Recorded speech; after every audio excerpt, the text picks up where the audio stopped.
മരണത്തിൻ്റെ മണം പേർന്ന ഒരു സൈക്കിൾ കടയും 19 വർഷം നീണ്ടുനിന്ന നിഗൂഢമായ ഒരു മൗനവും. ലോകം മുഴുവൻ മാറിയിട്ടും മധുമൂലയിലെ ആ ചെറിയ വീടിൻ്റെ ഉമ്മറത്ത് തങ്ങളുടെ മകനെ കാത്തുനിന്ന ആ മാതാപിതാക്കളുടെ കണ്ണുനീരിന് കാലം കരുതി വെച്ചത് ഞെട്ടിക്കുന്ന ഒരു സത്യമായിരുന്നു. നീതി ലഭിക്കാനായി ഒരു തലമുറ തന്നെ കാത്തിരുന്നിട്ടും ഒടുവിൽ സത്യം പുറത്തു വന്നപ്പോൾ അത് കേൾക്കാൻ അവർ ബാക്കിയുണ്ടായിരുന്നില്ല. കേരള മനസാക്ഷിയെ പിടിച്ചുലച്ച മഹാദേവൻ കൊലക്കേസിൻ്റെ ആ ഞെട്ടിക്കുന്ന ചരിത്രം കാണാം ഒരു നാൾ ഒരിടത്തൊരിടത്ത്.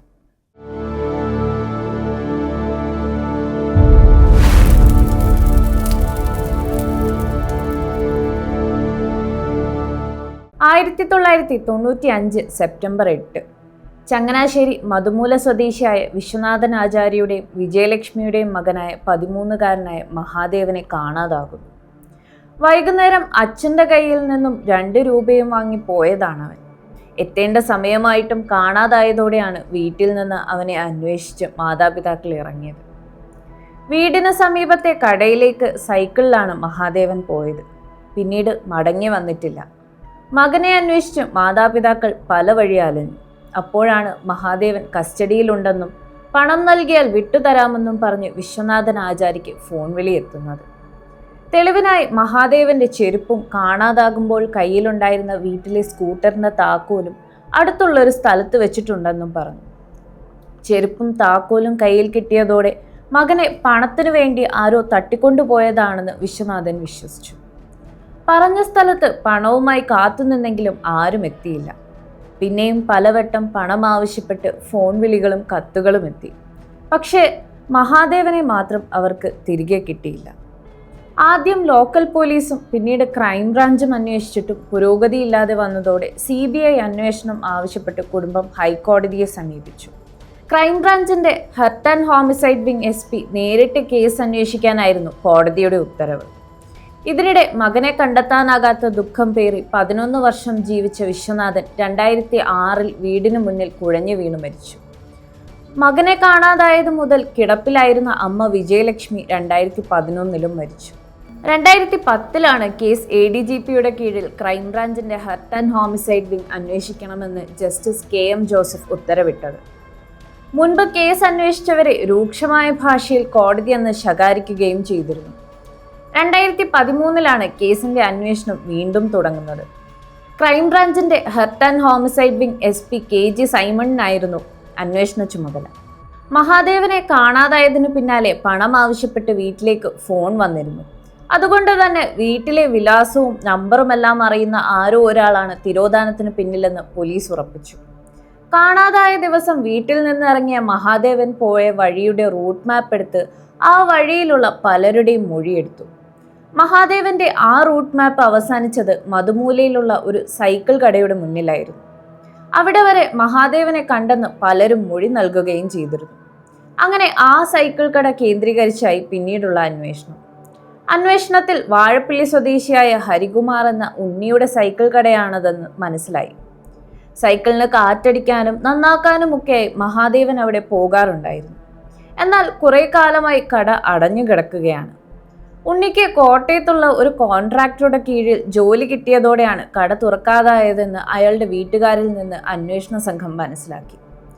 ഉണ്ണിയെ കണ്ടെത്തി കൂടുതൽ വിവരങ്ങൾ ശേഖരിക്കുക, ഇതായിരുന്നു അന്വേഷണ സംഘത്തിന്റെ അടുത്ത ലക്ഷ്യം. കുടുംബവുമായി അദ്ദേഹത്തിന് വലിയ അടുപ്പമൊന്നും ഉണ്ടായിരുന്നില്ല. ആഴ്ചയിൽ ഒരിക്കൽ കൂട്ടുകാരുമൊത്ത് സൈക്കിൾ കടയിൽ വെച്ച് മദ്യപാനം നടത്തും. ഇതിന് മാത്രമാണ് ഇപ്പോൾ അയാൾ കട തുറക്കുന്നത്. മദ്യപാന സദസ്സ് മാത്രമാണ് ഉണ്ണിയിലേക്ക് എത്താനുള്ള വഴിയെന്ന് അന്വേഷണ സംഘം മനസ്സിലാക്കി. അങ്ങനെ ഉദ്യോഗസ്ഥർ ഉണ്ണിയുടെ മദ്യപാന സംഘത്തിലെ ഒരാളുമായി ബന്ധം സ്ഥാപിച്ചു. പലവട്ടം മദ്യം വാങ്ങാൻ അയാൾക്ക് പണം നൽകി. പതുക്കെ ഉണ്ണി അടങ്ങിയ മദ്യപാന സദസ്സിലേക്കും വേഷം മാറിയെത്തിയ പോലീസ് സംഘം കയറിപ്പറ്റി. അവിടെ വെച്ച് മനസ്സ് തുറന്ന് ഉണ്ണിയോട് സംസാരിച്ചു. അപ്പോഴാണ് അയാളുടെ ഉള്ളിൽ എന്തോ ഉണ്ടെന്നും കൃത്യമായി ചോദിച്ചാൽ അത് തുറന്നു പറയുമെന്നും മനസ്സിലായത്.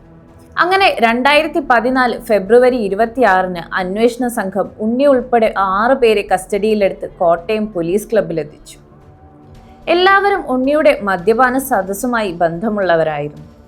എന്നാൽ ഉണ്ണി ഒഴികെ മറ്റ് 5 പേർക്കും കേസുമായി ബന്ധമില്ലെന്ന് അന്വേഷണത്തിൽ പോലീസിന് മനസ്സിലായി. ഉണ്ണിയെ സമ്മർദ്ദത്തിലാക്കാനായി പിന്നീടുള്ള പോലീസിന്റെ ശ്രമം. ഉണ്ണി, കാര്യങ്ങളൊക്കെ ഞങ്ങൾക്ക് മനസ്സിലായി, നീ പറയാനുള്ള കാര്യങ്ങളൊക്കെ പറഞ്ഞാൽ മതി. പോലീസ് ആവർത്തിച്ച് ഇക്കാര്യം ഉണ്ണിയോട് പറഞ്ഞു. ചോദ്യം ചെയ്യൽ മുറിയിലും ഉണ്ണിയോട് പോലീസ് മഹാദേവനെ കുറിച്ച് ചോദിച്ചില്ല.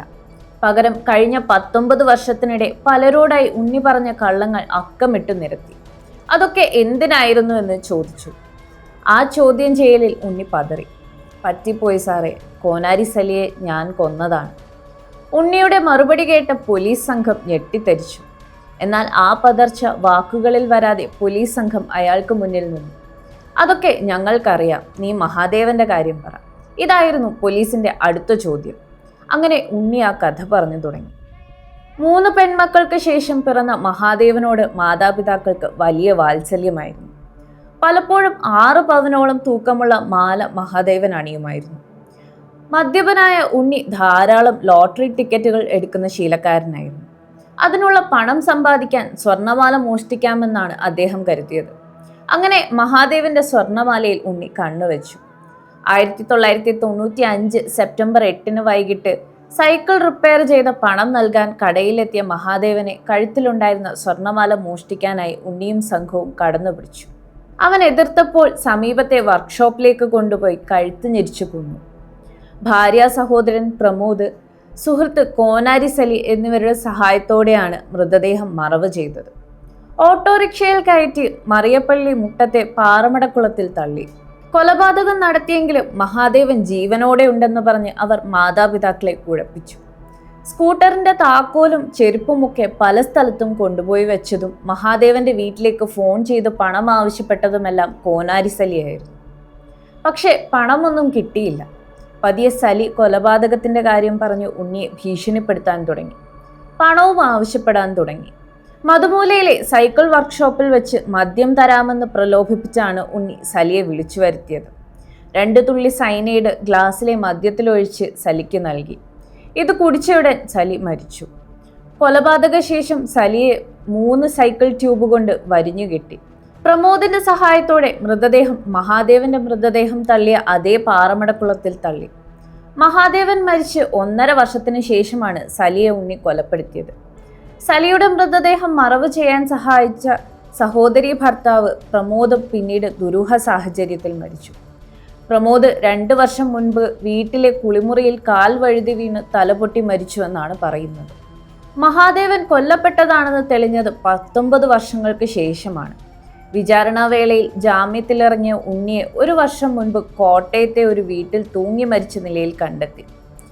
ആദ്യം കോനാരി സലി, പിന്നീട് പ്രമോദ്, ഒടുവിൽ ഉണ്ണി. മഹാദേവനെ കൊലപ്പെടുത്തിയ കേസിലെ 3 പ്രതികളും ഇന്ന് ജീവനോടെയില്ല. കേവലം 6 പവൻ സ്വർണത്തിന് വേണ്ടി പൊലിഞ്ഞു പോയത് ഒരു കുഞ്ഞിന്റെ ജീവൻ മാത്രമല്ല, ഒരു കുടുംബത്തിന്റെ മുഴുവൻ സ്വപ്നങ്ങളുമാണ്. വർഷങ്ങൾക്ക് ശേഷം നീതിയുടെ വെളിച്ചം വരുമ്പോഴേക്കും വിധി അതിൻ്റെതായ കളി പൂർത്തിയാക്കിയിരുന്നു. മകന്റെ മൃതദേഹം ഒന്ന് കാണാൻ പോലുമാകാതെ ആ മാതാപിതാക്കൾ മടങ്ങി. നിയമത്തിന്റെ കോടതിയിൽ ശിക്ഷിക്കപ്പെടും മുൻപേ കാലത്തിന്റെ കോടതിയിൽ 3 പ്രതികളും ഇല്ലാതായി. ഒടുവിൽ ആ പാറമടയിലെ ഇരുണ്ട കയങ്ങൾക്കുള്ളിൽ നിന്ന് മഹാദേവന്റെ സത്യം പുറത്തു വന്നപ്പോൾ ആ കുടുംബത്തിന്റെ ആത്മാവിനെങ്കിലും ശാന്തി ലഭിച്ചുവെന്ന് നമുക്ക് പ്രത്യാശിക്കാം. പക്ഷേ ഇന്നും ഒരു ചോദ്യം ബാക്കിയാകുന്നു. കേവലം കുറച്ച് പണത്തിനു വേണ്ടി പിഴുതെറിയപ്പെട്ട ആ ബാല്യത്തിന് പകരം വയ്ക്കാൻ ഈ ലോകത്ത് ഇനി എന്തുണ്ട്?